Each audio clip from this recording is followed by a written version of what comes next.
Welcome again to another episode of Disrupted. Disrupted is a platform that is meant to discuss the current status of education and the potential of where it needs to go. We are fortunate to bring in many speakers that are challenging the status quo of education, trying to add to what an education experience should look like so that future generations have a better chance in real life. Today we are honored and very much thankful for having you, Mrs. Nouhad Doughan. A first discussion actually about early education, but then before that, an entrepreneur, went through multiple cycles of entrepreneurship, definitely have your own scars in this journey of entrepreneurship. And I would truly appreciate it if we could start from as early as your early education and then the shift you had. I believe you moved from Lebanon to Dubai and then you started a career here in marketing and then you decided to take the entrepreneurship journey. So thank you very much again. And honor is absolutely mine, Dr. Adil. Really, thank you so much for having me. Very honored to be here and very excited to be talking about this journey. I'll be very short about a bit of summary of my, childhood and the early childhood system that I went through. It didn't exist. We did not have early childhood education when I was brought up in Jeddah. From Jeddah, I went to Lebanon, from Lebanon to Dubai. In Jeddah, I was brought up there. I lived for 11 years. My family and I were there. Early childhood did not exist there. It was more if you were raised by the family, which it has its benefits, of course, but the concept of it did not exist. Moving back to Lebanon, I realized that the concept of early childhood is more of a daycare concept. Even when I moved to Lebanon, I was around 11 years old. Looking at the early childhood, it was more of a daycare system where you're just, you sit and play, free play, nothing much there. Of course, went into schooling in Lebanon, studied university there, and studied political science, public administration, which has nothing to do with what I worked or what I do today, but it did teach me a lot. Came back, so got married, traveled to Dubai, started in a marketing company, absolutely loved it, loved the business, loved the idea of it, felt so passionate about it, got pregnant, had my first child, and realized that it is not family friendly. I was unable to give my child what's needed. So I went to look for a nursery to put my child in so I can continue working. By doing so, I looked around, found extremes, quite a bit of extremes, and happy to go into details with it. And then came back home and said, this is not what I want. What I want for my child is different. And I'm sure I'm not the only one. And this is where my business started. I studied it, I looked it up, I went online, did my research, went to the market, did my research, and came back with what I felt is needed for this market. There was a gap. And of course, here we're talking about 11 years ago. Today it is different. People are much more aware. There's a much wider vision of all of this. But back then, it was a very, very big gap in the market. You had the 1 percentile, which had the beautiful space, the beautiful areas. And then you had the investment-based places, which were employee-based only. And I felt the middle ground was missing. And that's how KidSpot started. so Kids Spot. I understand that you have 3 now. So I have 2 that are owned by myself and 1 that I manage for the government. Okay, so I would love to hear about, what was the vision actually of Kids Spot and how did you bring it to reality? I can tell you how it started and then how it evolved, of course. So when I went to actually register my child at a nursery, and I did register her. Beautiful place. It was the hype. It was, the reputation, all of it. And I went, bling, bling, gorgeous. Visually, very attractive. And then I look around and I ask about the owner. And I said, could I meet her?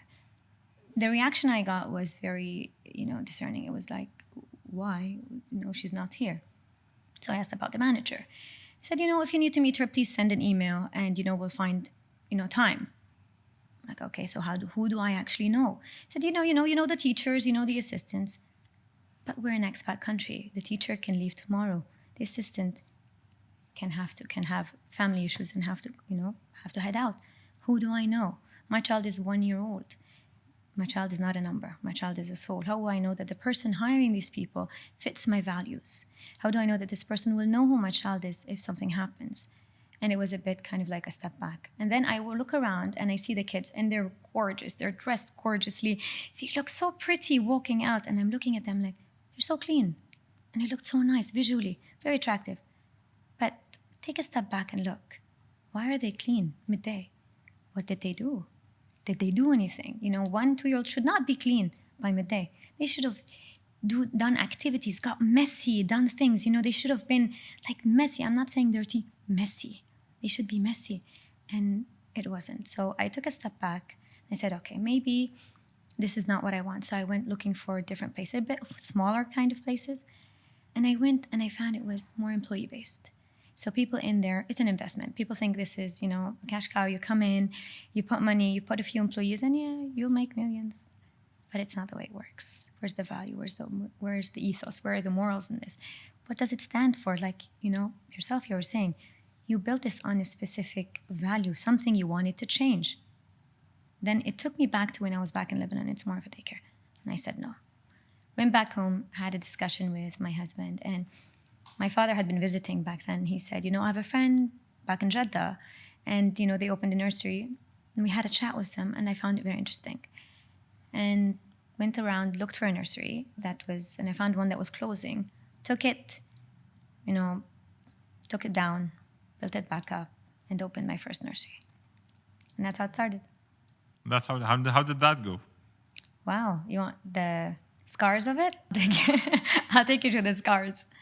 Actually, it was very, very rough. Keep in mind, my experience was very limited with education, with being an entrepreneur. I had the passion, but my experience was very little. And I opened with 4 kids. One of them was my own. My only teacher had resigned a day before I opened. It was a disaster. I had paid so much money for renovation.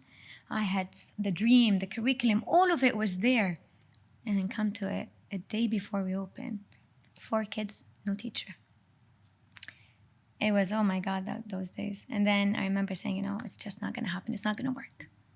But it did. I opened. I fought it. I got my first, my second, my third, my 10th. And then it just kept going and going and going. And that's how the nursery evolved. The curriculum evolved with it. The values and what I wanted to implement evolved with it as well. It didn't stay the same from when I opened to what we are today. So how is it different than any other nursery? I mean, what should be achieved at that age? I would assume this is 6 months to... So yeah, you can say around 4 months to 5 years. So 4 months to 5 years. What should an experience in that age be? There's so many factors. Let's talk about today, and then let's talk about how should it evolve in the future. But for the time being, what is an optimized education experience? What should it be able to achieve? I can tell you from what I see and what I feel. The actual curriculum and academics is not my specialty, and that's something that I leave to the specialists who my team are. For me, I work with what I want, the aim, the goal. And the aim, the goal is every child is a soul. Every child is a character. Every parent, it's not just the kids, it's the parents as well. It's the whole experience of all of this. The experience needs to be different. The experience of nursery, parents are bringing their soul and saying, please take care of it. How are you taking care of it? Are you putting it in a classroom and just filling in numbers? Is that how you take care of a parent's soul? Are you a father? So you would understand when I'm saying you give your child at 1 year old, you want the owner to know who your child is. You want them to know their interests, what you want, how you want your child to be. I'm talking, of course, from a very big general view. And that's probably from the perspective of having a one-to-one individualized experience. As a child, from a child's perspective. Why is that so important, especially at that age? Which one?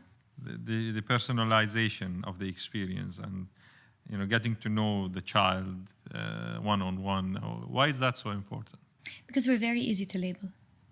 We're very easy to judge as human beings, as people. And most of all, we are a multicultural place. We don't live in one country with one nationality. Today I come and people ask me, what curriculum do you follow? I say, on paper, because I have to, I say I am an EYFS. But I'll tell you, I'm not only an EYFS. I merge quite a lot of curriculums. And why? I don't believe one curriculum fits all. I don't believe one curriculum fits every single age group with every single theme and every single aim I want to get or goal or every single teacher style. If anyone says that to you, it's not true. And how do you deal with so many curriculums in a small environment? I mean, with limited number of people. How do you handle that? So every year we sit down with the team and we see what worked last year and what didn't. And then we evolve our curriculum every single year into a better one. And if you come to our nurseries, you'll see I have quite a lot. For example, as an EYFS, it is very colorful. But I have a lot of wood, which is more Montessori. I have, I do have more nature things. I have a forest school on the side. Okay. When the weather is nice and we can do more work outside, we use it. At the end of the year, what is it that you want to achieve for the kids? Independent, confident kids. Okay. Kids who know to express what they need and what they want. Socially, they are very aware and they know how to know, who their friends are and how to say stop when needed. Kids who know how to express their needs and wants. If I come and teach them the ABCs and 1, 2, 3s, what am I doing? I'm giving them something to memorize? It's easy. Kids at this age memorize very easily. You need to give them a base. You need to give them what they need to learn because 1, 2, 3s So and skills ABCs. predominantly. More, and what are course. the most important skills to instill at that age? Independence, curiosity, and social skills. Give them a bit of independence, that they know how to take care of their own selves, not need, of course, there's limits to that, but as much as possible at that age for them to be ready for school and to be very self-aware and confident. Today in schools, and I'm sure you've seen, children tend to not be very aware of how to sense, friendships and people around them, giving them that confidence. One of the best compliments I get from parents is that my kid went to school and they were good. They just ran into the classroom. Bye, mama, see you. That tells me that it's been successful. Okay. That they know what to expect. What these kids know what to expect in a classroom. Know that this is how the system works. They're not scared. They know how this works, and they're confident. They'll be socially, open to anything that comes to them, and they have a very strong character. That is where I focus. Of course, the academic part is given, like you were saying. At the base, there's an academic part, and it's a given. You have to do it. But on top of that, this comes. And the biggest thing for me today, and the biggest thing I work on with curriculum, it's risk management and risk assessment. I'll tell you how this story, and I've said this story quite a few times. I was in the UK, and I was walking down the pavement. I was on a vacation with my husband, and I'm walking down the pavement, and I look, and I tilt my head. Like, my goodness, our kids would fall 10 times on this pavement. They don't know how to look. They will not know how to assess, to look in front of them. If you've been to London, you'll know that the pavement's here and the cars are right there. Our kids won't know how to act. They will run. You will be completely anxious having your child walking there, kids that have been brought up here, because it's all been smoothed out for them, which as a mother I love, but as an educator I tell you that needs something. We need to intervene. So we do something called guided risk and risk assessment. So, and I say this to all the parents that come. You know that scrape? You know that bump? It's okay. They learned. Don't be upset that they got it. Tomorrow they learn better. Tomorrow they know how to do it better. That actually brings an interesting question, because safeguarding is such a huge thing. And we are, in fact, we have a governor that is a renowned and pioneer in the safeguarding arena at the school, and everything is like, access control, and even the type of plants. I know. It came as a surprise to me. It's like you can't plant anything. You have to be very careful in even what you plant in an environment. Then the question is to you, how do you deal with safeguarding in such a I think Limited. more sensitive environment? In fact, you're dealing with much younger souls, and then how do you balance it? How do you balance safeguarding, not overdo it, or do it to a degree whereby you have a a healthy balance between safeguarding and actually exposing them into as many experiences as possible so that they can guard themselves. So I believe that would be a big subject, especially in early Yes, it is. education. Would you give me some light in there? So we do a lot. So for example, I give you tables, something simple as tables. You have sharp edges like this, and you've got the edge which is not completely rounded, but sharp but rounded at the sharp part. So if they bump, it will hurt, but it won't take them to the hospital. It won't poke an eye. We've got the flooring, which is either soft or grass. It's not pillow soft. So when they fall, they will scrape, but as well they won't break. So they will understand that this is dangerous, or we need to find a different way. But it won't be too bad that they have to go, to hospitals or very severely injured. We have quite a lot of wood, and you might get splinters and things like this. That's okay. That's not a big deal. Fix it. Learn. And is that a structured science? Is that like there in curriculums on how to bring in the balance, or is this like No, this is mine. So how do you then gauge whether what you do is the right thing to do? Results. And results would mean what in this Kids. context? How the kids, so you'll Behave? see. Yes, how they come out of it. So you brought in the element of having confident kids. Yeah. That are self-dependent and they are social enough and they can defend themselves in situations. How do you gauge that? How do you measure it? And how do you measure progress in something like that? So when it starts, you start very light. So when we started, for example, just one area that has this, where we send just the older kids, before they go to school. And then it kind of progressed into the younger ages and how to enter piece by piece. And by end of year, you see the child. So we do assessments, of course. So we've got base assessments, and then at the end we assess every month or every term for every child. And the assessment, is a whole range of things. It is not just that, of course. The assessment can be with whether it's the academic and the sport, the social. We've got many areas we look at, and this is where we kind of gauge how they're doing. For example, we see if a child, when they came, we've got. The moment they come, the first week, we do something called base assessment, every child that joins. Base assessment is telling us where the child starts. And it can be from social to physical to motor, all of it. And then a month in, we do another assessment and see how he has developed or she has developed. And that's how I gauge the success. Has this part. Not every kid works this way. And mostly it's because of parents. Mostly it's because of parents. Some parents, they need to back up a little bit. And that's why. How is it different today than it used to be before in this industry? In which part? In the element of what you get as kids. I think we are unlike when we were born and raised. We were like in neighborhoods, and we'll cut through our wars way before getting into a nursery or an education system. How is it different?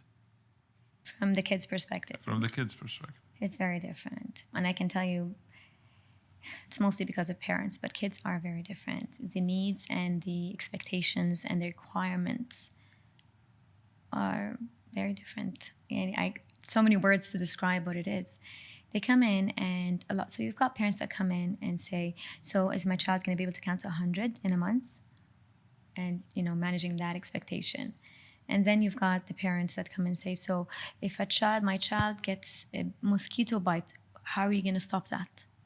So you've got those extremes. Okay. And it's more managing. Are they over guarding now versus before, or is it? So when I started, it was very much. Okay. And then I've made sure my clientele understands very well that we have. So I have, and in this motto might sound quite intense, but I've heard it somewhere, and I tell parents to please live by it, because the kids are the ones that are going to benefit. Never stop a child that's doing something dangerous carefully. They're assessing. They're assessing it. They're checking. They're reading into it. Don't scare them. Don't stop them. Let them analyze. That's education. That's development. Giving them 1, 2, 3 and ABC at that age, of course, they have to learn it in school. At that age, is not what they need. They need the skills. So do you set expectations when it comes to parents? Like, many of them would be probably early, young parents. Yes. Do you set expectations what they should achieve, be happy with towards the end of the year, or do they set the expectations? So it goes both ways. Some parents Okay. come saying we want this and this, and some parents say what should we expect? Okay. And I always say the same thing. Every child is different. Okay. Your child can by end of year read books maybe, or your child might need a bit more time to count to 10, and that's okay. As long as no red flags or flags that we say, okay, we need intervention here, then that's okay. First time I spoke, I was 4 years old. My mom does not forget to tell me the story a lot. But I did not say a word. I said sentences. Okay. I was 4 years old. It's just a character. It's an attitude. Okay. Some kids have So that. how do you deal? I mean, handling minor special education needs is a subject dear to my heart, and it's actually the original thesis behind the Citizens. Yes. So how do you diagnose, and how do you do early intervention in the early nursery years. level, Yeah. in the early years? How do you do that? So a lot of parents are still and we're now in schools. It's very different. In schools, by that age, it's very clear. While in early years, it's much harder to detect as a start because a lot of factors play, with the character and the speech and where they've come from, how long they've been here, whether they know how to communicate, etc. We are not allowed as a center to diagnose. It is not allowed. However, why is that? legally we cannot because we don't have the certificate. We don't have the actual, I mean, is doctorate it for not it. allowed full stop, or is it as a center because you don't have the capabilities? No, because we don't have. So if I have a therapist at the center full time, she's allowed. However, us as a center, we cannot say So you yes. outsource that function, I would guess. Yes, we do. So, And but can you detect that earlier on? course. You can. Of course, And isn't that a necessity so that early Yes. intervention can mean a lot? Yes. Would you think it can be? It makes a big difference, and I've seen it. I've seen it so strongly. And I keep telling parents, and given the cultures that are around here, a lot of cultures do not take it well, do not accept it. And for some reason, men are much harder to understand it and to accept it than women. And I deal with a lot of fathers that, are in complete denial. And setting your child up for failure because you do not want to admit or agree or take it upon yourself as a father is the biggest mistake you can make for your family, because I've seen it. I've seen families that are head on, okay, yes, take it, they go, they do what's needed, and you see the benefit. On the other hand, you see the family say, no, it's okay, I was like this when I'm young, it's okay. My mom said I did this when I was small. And then the child grows and then, yeah. But at the same time, as teachers, it is very easy to kind of step back and say, oh my God, red flag, right? A lot of the things we face today are social delay, not big delays. Social delay is easily fixed. Social delay comes from, of course, given, post-COVID, everyone's on the iPad. Whether it's hot outside, we watch the iPad all day, and we don't interact with because we don't have families here. You don't interact with other kids your age. Your parents are busy, so it's either, help and TV and screen. And you're just taking. You're not giving back anything, so your brain functions very differently.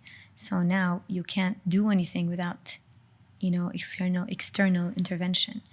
And that, when parents understand that part and act on it very strongly, it's very easy to develop. That I see is the most thing we face today, the social delay. The other ones, and I'm sure given that this is a big thing that's close to your heart today, you see it, the increase is exponential, quite exponential, the increase of the needs that we see today. And the people that aren't accepting it. And I don't think the facilities we have So you are see enough. that it's on the rise. Exponentially. And do you have a feel where does that come from? I have suspicions, but, and I can tell you COVID had a huge part in it. I can tell you screens had a huge part. I can tell you it's the food. But it's all ideas, nothing scientific. Interesting. Nothing I can tell you because... And it means a lot to hear it from somebody that is looking at early years now. Because you hear rumors, but you actually see it. I can tell you that 6 years ago, I used to have a child that needs extra support per 4 classrooms. Every 4 classrooms, I used to have one, maybe. And a classroom is what? How many? Classroom is around 16 kids, 18 kids, depending on the Oh. class. Today, I have 2 per class. Wow. Imagine That's concerning. 2 minimum, 2 That's per concerning. class. Wow. On the same matrices. Same metrics. It's exponential that we had to. So we send our team members for trainings, like one team member per nursery, per branch, specialized training to do the program. Oh my goodness, yeah. The one that you just sit and say, okay, the teacher comes to this person and says to that member, I have questions. I want to know. This person, trained person now, she's not a specialist. She's just trained for this. Goes back to her studies and looks, okay, this is a red flag, this is no, this is okay.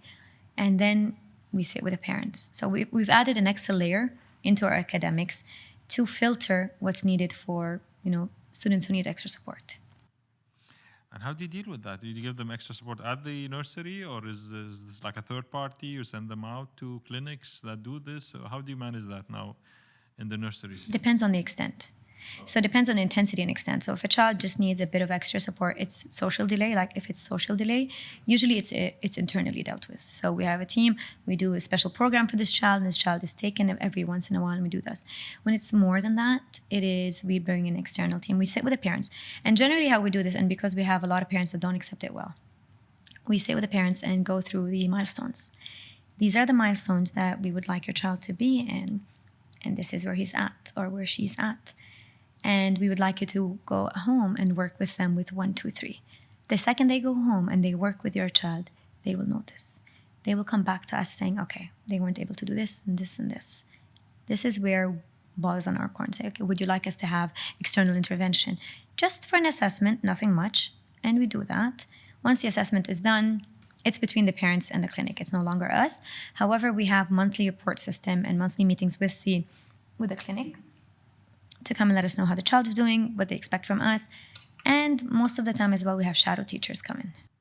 Okay, so you take them up to, as early as that. Thing is that you can't take them out. So what happens is when they're assessed at the nursery, so they come to the nursery and there's nothing, right? And then we find, and It's super important.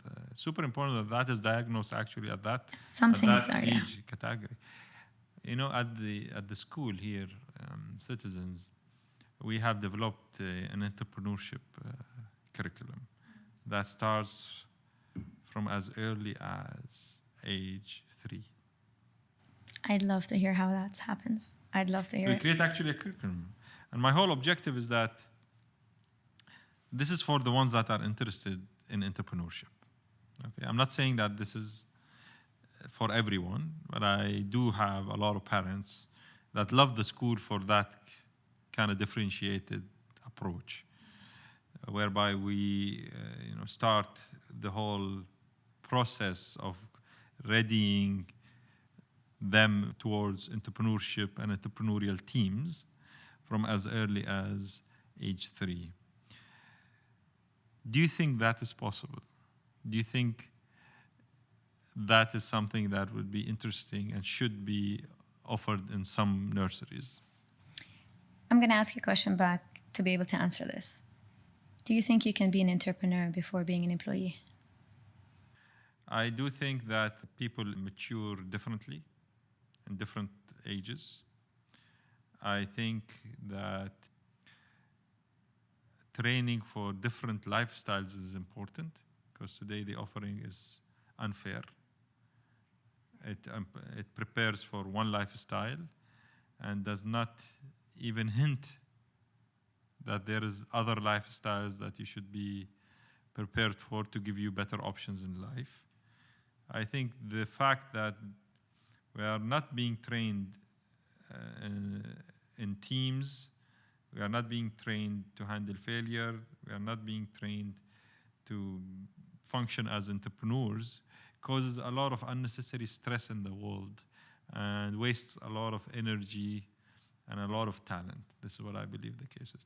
This is why I believe, in exposing youngsters as early as possible into such a lifestyle could save them a lot of agony as life goes by. If that's their aim. If their aim is I don't think, in many instances, once you educate the parents, they realize that it exists. Correct. Okay, they just don't know what they don't know, but the moment they know, they realize that is that an option at all? Is there is there a way to prepare them better than we were prepared?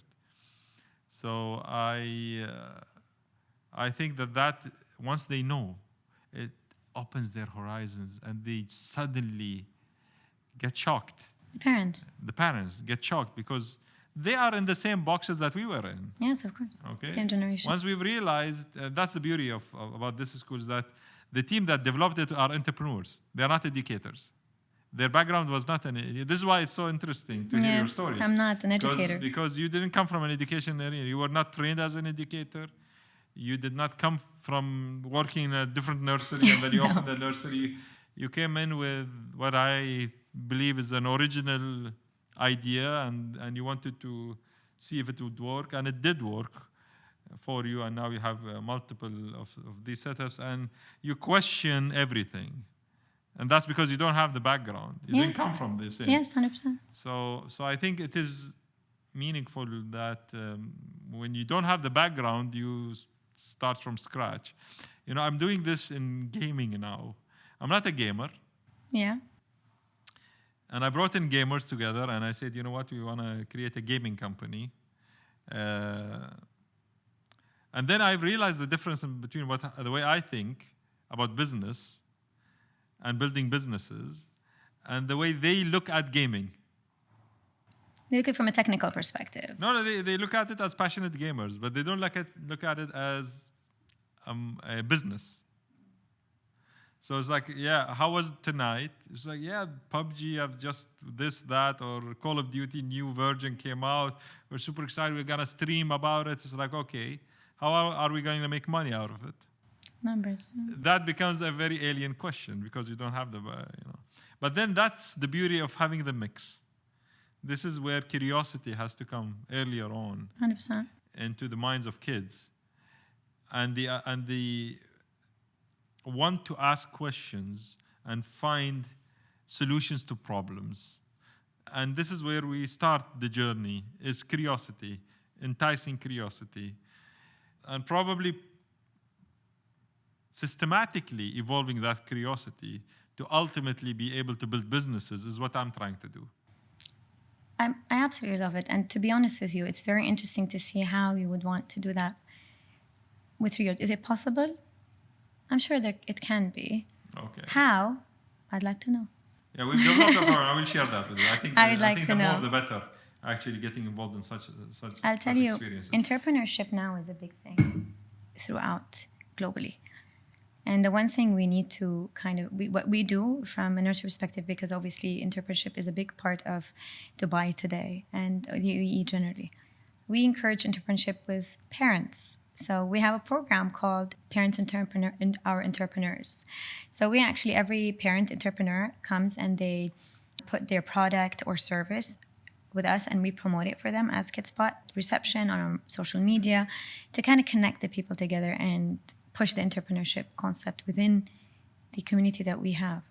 Connecting that and encouraging that with the kids, I think would be an interesting thing to see.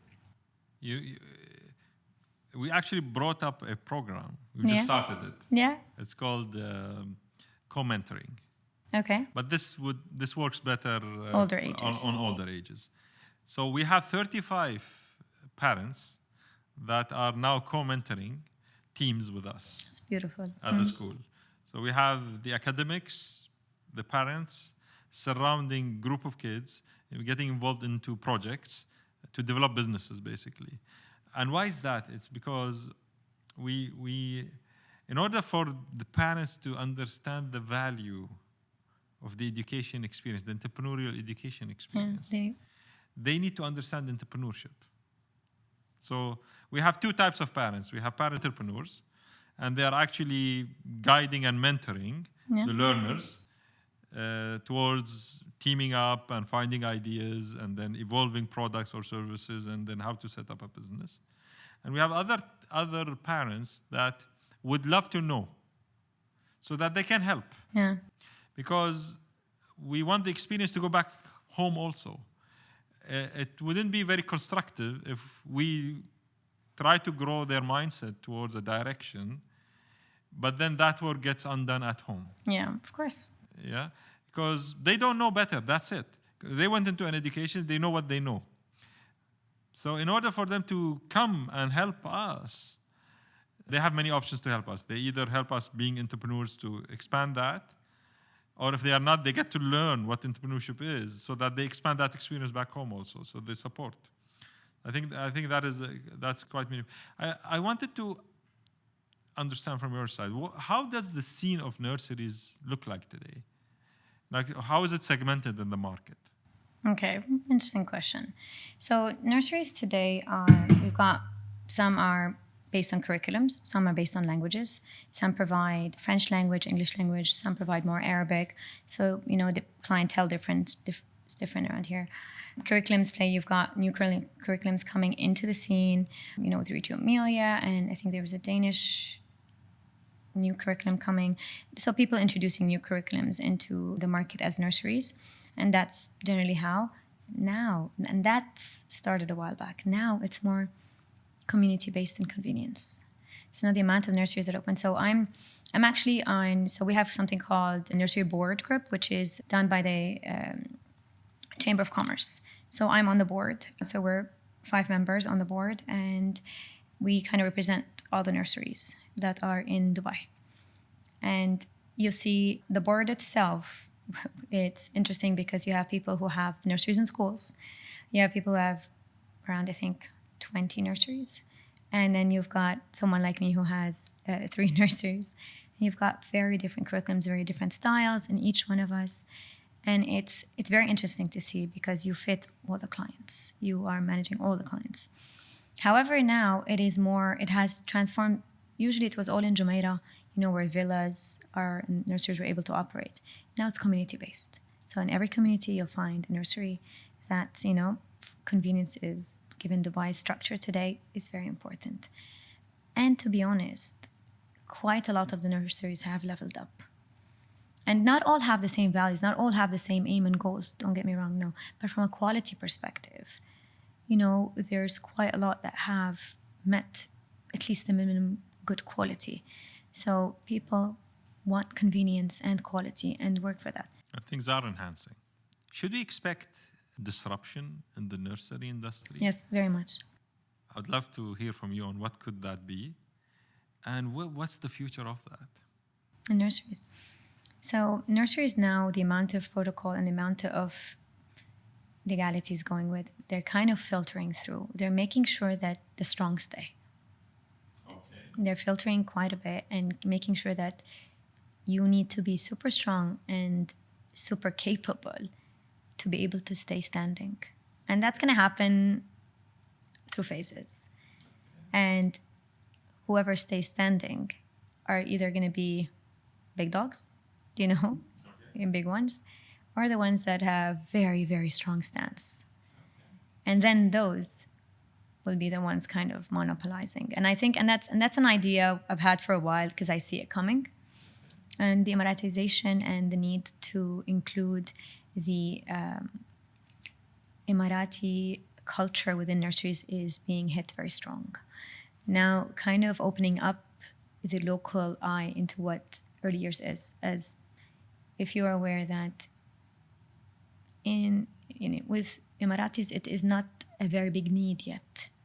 Not a lot really believe that. So they are really asking us to make sure we open it up. As in, awareness. Make sure there's a lot of awareness for people. How are you going to attract Emiratis to your nursery? Awareness, give them benefits. There's quite a lot of that happening. And saying, we want to push for that. Amazing. And do you see it a positive thing? Definitely a positive. Bringing awareness into the culture, making sure people understand how important early years, the first 5 years, first child's life, and I'm sure you're aware, of course, by now, how important it is, and the benefit they'll bring to society later on, the house, work, all of it. It's very important. Amazing. Do you see any disruption in the sense of like technologies coming in, or the way nurseries operate, or the way curriculums are developed? Do you see any disruptions coming that way? So from where we operate and the curriculums being developed, definitely you have quite a lot of facilities now that support that. With whether it's AI generation, whether it is just the apps that are being created to make your daily note easier. And we have that already. We kind of have the daily updates on apps. It's all on apps. It's all digitalized. All our documents, all our records, everything is there. The one thing that technology will not enter is the nursery itself. It's the academics, it's education. And it's been tried quite a few times before from other nurseries, and does not succeed. Why is that? Because kids don't need technology. They need to learn the skills. The skills are life. So I hear a lot about AI, and I believe in that. AI is an acceleration tool. Yeah. It's as good as what comes out is is only as good as what comes in. Fair enough. What you feed it with. So it is important as time goes by with the evolvence of AI. It is now very important to focus on the humans behind it and their characters and their values. How do you instill something like that? And I understand that needs to be instilled really early on in their upbringing. I mean, with the kids. Yes. Do you believe that is the case? Is Definitely. this what you are doing? Definitely, but keep in mind, we work on the kids much earlier than when they're being introduced to something like this. So when we work on the children, we work on, again, the confidence, knowing what they want, the independence, understanding what actually is needed from them or what they want from something. The curiosity factor is the input. So when you're saying it's as good as what's been inputted into it, this is it. What does a child actually want? What do you want to get? What's the aim? Where's the goal? What did you input into it? What are you going to come out? What's going to come out of it? So with this diversity of cultures and their values,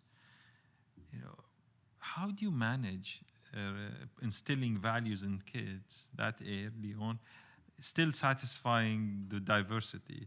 Is it difficult? Very, with big difficulty, big difficulty. Okay, big so problems. You don't see that there's no common grounds there? No. No? Not at all. Wow. You've had... Can you give me an example? Of course. You can have parents who, come and say, for example, we have two kids in a classroom and, they just don't click. And they're children, let's be clear. They're children. Children go through phases and they like something, they don't like something. That's natural. You have parents who come and say, you know what, I don't want this child with my child in my class, with my child in his class. I want to change them. I don't like it. It's not working. And you've got parents who come and say, no, put them together. Let him learn how to deal. Okay, opposites. Complete. I probably will take another 5 minutes. Yeah. One is, if time goes back, how would you have loved your education experience to have looked like? An education that would have helped you better in your entrepreneurship and now the... So much. So I came from a school with very old system in education where paper is what mattered. What's the grade? And I hated it. I hated it. My parents thought, I kept going to school. It was such a rough time. I didn't do well in school at all. I kept coming afternoons and weekends and summers. I was not a good student. It was very difficult. I don't memorize well. Give me something to analyze and I'll analyze it for days. Tell me to write something that I've memorized, it's not going to happen. And the schooling system back then, you need to write what we taught you, the formulas, the history, all of that. And that didn't work well with me, and they didn't understand that. On the other hand, I was in my drama club, I was in the folklore, I was in the student body, I was doing all of that, and I loved it. And I did so well in all of it. And I was in the teams, the basketball team, the volleyball team, I did all of it. But the actual thing didn't, and to them, that wasn't good enough. And I tell you, till today, I don't have my school certificate. They didn't give it to me. Interesting. They still didn't.